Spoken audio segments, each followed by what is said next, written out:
नमस्कार, आप देख रहे हैं यूटीवी इंडिया। मैं सरीना मूलचंदानी, मिस आगरा 2025 की विजेता। बने रहिए मेरे साथ और देखते रहिए यूटीवी इंडिया। जब बात हो स्नैक्स के मसालों की तो एक ही नाम याद आता है, गुरुजी मसाला। खास है ये मसाले जो हर बाइट को बना दे बिल्कुल खास। चाहे हो सलाद मसाला, चाउमीन ऑल इन वन मसाला, लौंग मसाला, चाइनीज मसाला या फिर पेरी पेरी और मोमो स्पेशल मसाला। हर मसाले में है एक ऐसा टेस्ट जो बस दिल से कहता है और चाहिए। गुरुजी मसाला, स्नैक्स का असली स्वाद, क्वालिटी का भरोसा। एक बार ट्राई करो, फिर हर स्नैक में गुरुजी का मसाला ही चाहिए। खाओ, जीत लो दिल, हर बाइट हो जाए फुल ऑन मजेदार। गुरुजी मसाला, स्नैक स्पाइसेस का किंग। नमस्कार, आप देख रहे हैं दिल की बात यूटीवी के साथ। अभी जानते हैं नव्या भारद्वाज मॉडल हैं जिन्होंने न्यू ये ताज खिताब हाल ही में जीता है। नमस्कार सभी को, मैं नव्या भारद्वाज, नूरे ताज सीजन 9 2026 की विनर।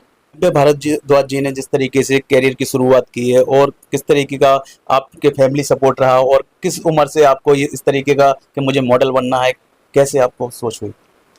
मॉडल बनने की शुरुआत, खैर मुझे बचपन से ही काफी शौक था कि मैं बड़े होकर मॉडल बनूं, ब्यूटी पेजेंट्स जीतूं।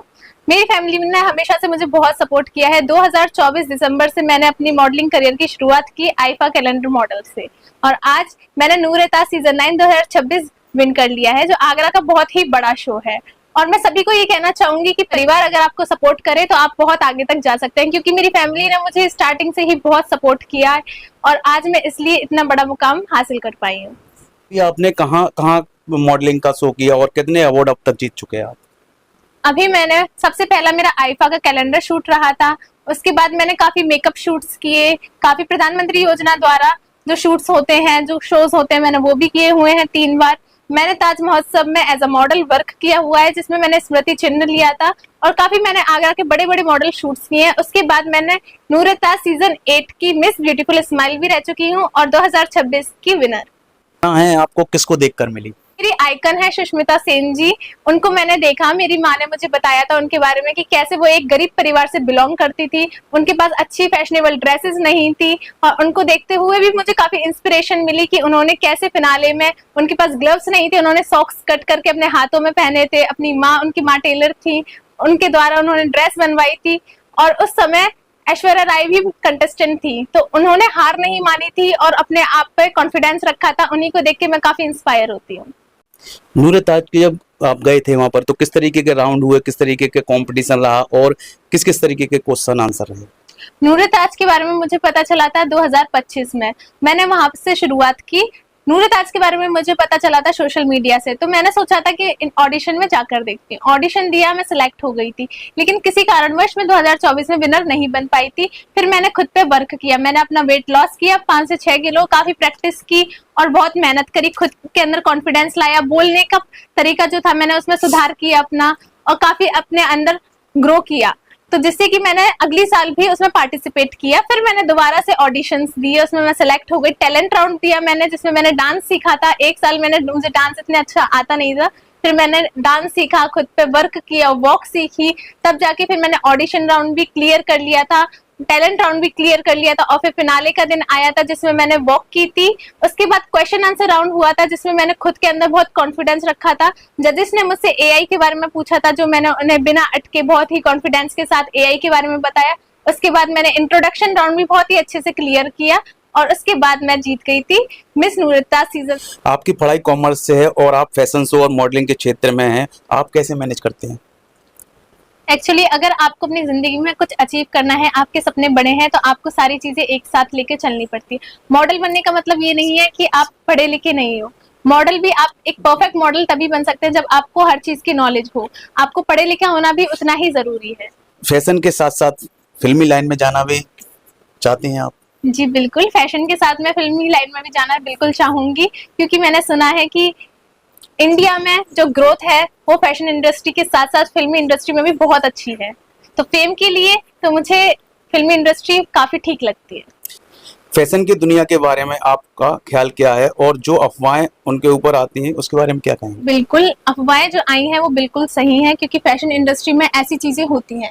आगरा की बात करें, आगरा में भी काफी ऐसे शोज हैं जिसमें लड़कियों के साथ काफी गलत भी होता है और उनको मतलब ये कहा जाता है कि अगर आप हमारे साथ मैनेज करेंगे तभी आप शो जीत सकते हैं। लेकिन जो मैं शोज करती हूँ जैसे कि नूरे ताज शो है, उसमें हमें कभी भी ऐसा नहीं बोला गया, हमें हमेशा से मोटिवेट किया गया है, सिखाया गया है। वहाँ पे अच्छे से अच्छे लोग मिले हैं और वहाँ पे हमेशा हमें उसी पे जज किया गया है कि आपके अंदर कितनी काबिलियत है।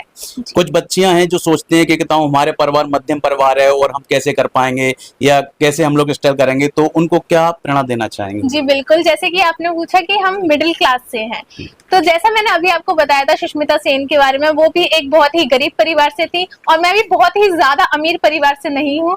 तो आपको डिमोटिवेट होने की बिल्कुल जरूरत नहीं है, बस आपको पेरेंट्स का सपोर्ट चाहिए, राइट गाइडेंस चाहिए, आपके टीचर्स बहुत अच्छे होने चाहिए, तो आप कुछ भी अचीव कर सकती हैं। इसमें अमीर गरीब का कोई भी फर्क नहीं है।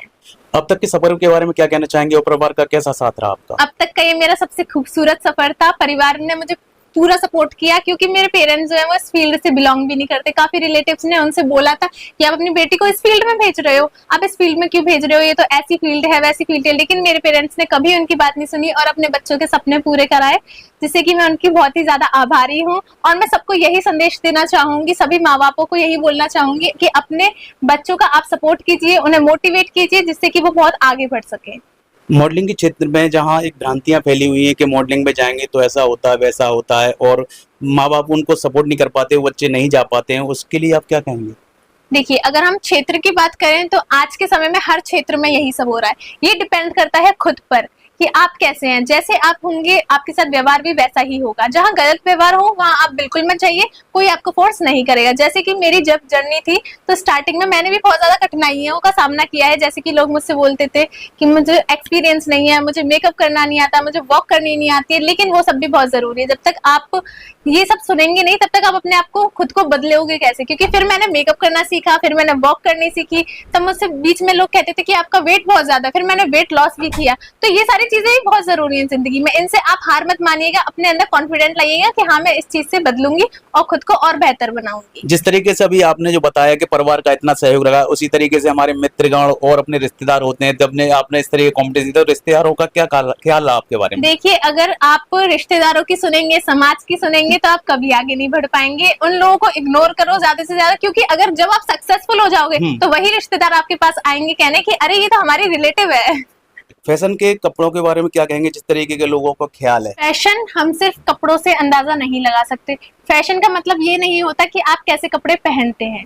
फैशन आपके अंदाज में होता है। फैशन आप उस ड्रेस को कैसे कैरी करते हैं, कितने अच्छी तरीके से। क्योंकि फैशन तो उसमें भी है, अगर आप साड़ी पहनेंगे वो भी एक फैशन है, जीन्स पहनेंगे वो भी एक फैशन है। ये डिपेंड करता है कि आप उस चीज को कैसे अच्छे से कैरी करते हैं। आत्मनिर्भरता के बारे में क्या कहेंगे, समाज को क्या संदेश देना चाहेंगे हमारे चैनल के माध्यम से? मैं महिलाओं को ये संदेश देना चाहूंगी कि इंडिपेंडेंट होना आज के समय में बहुत जरूरी है। और इंडिपेंडेंट आप तभी हो पाएंगे जब आप शिक्षित होंगे, जब आप पढ़े लिखे होंगे, तब आप अपने विचारों को खुलकर बता पाएंगे। आपको पता चलेगा समाज में लड़कियों के साथ क्या गलत होता आ रहा है और होता जा रहा है। अभी भी अफगानिस्तान वगैरह में आप देखेंगे तो महिलाओं के साथ बहुत गलत हो रहा है, क्योंकि जैसे ही वो 12 साल की होती हैं उन्हें शिक्षा का जो उनका हक है उनसे वो छीन लिया जाता है। तो मैं सभी महिलाओं से ये कहना चाहूंगी कि आप पढ़ो लिखो, इंडिपेंडेंट बनो आज के जमाने में, क्योंकि आज के जमाने में आप किसी पर भी विश्वास नहीं कर सकते। मैं तो ये कहूंगी आप अपने घर वालों पर भी विश्वास मत कीजिए, क्योंकि मैं केसेस ऐसे देखती हूँ, डेली बेसिस पे केस देखती हूँ कि घर वाले ही कभी कभी ऐसे निकलते हैं, कभी ससुराल वाले आपके ऐसे निकलते हैं, कभी समाज ऐसा निकलता है। इन सब लोगों से आपको लड़ने के लिए सबसे जरूरी जो है आपके लिए शिक्षा और खुद पर विश्वास। नब्बा जी, अभी आपसे पूछना चाहेंगे, शादी के बाद अगर मॉडलिंग का और फैशन शो में आपको मौका मिलता है तो किस तरह मैनेज करेंगे? जी धन्यवाद इतने प्यारे और अच्छे क्वेश्चन के लिए, क्योंकि काफी लड़कियों का यही क्वेश्चन रहता है कि शादी के बाद कैसे मैनेज करेंगे। शादी मेरे लिए एक बंधक नहीं है। मैं ऐसे ही लड़के से शादी करना चाहूंगी जो महिलाओं को सपोर्ट करे। वो अपनी फैमिली को देखकर ही हमें पता चल जाता है कि वो कैसी फैमिली से बिलोंग करता है, क्योंकि उसको माँ को देख के, बहन को देख के हमें पता चल जाएगा कि उसकी फैमिली में लोग महिलाओं को इंडिपेंडेंट बनाते हैं या नहीं।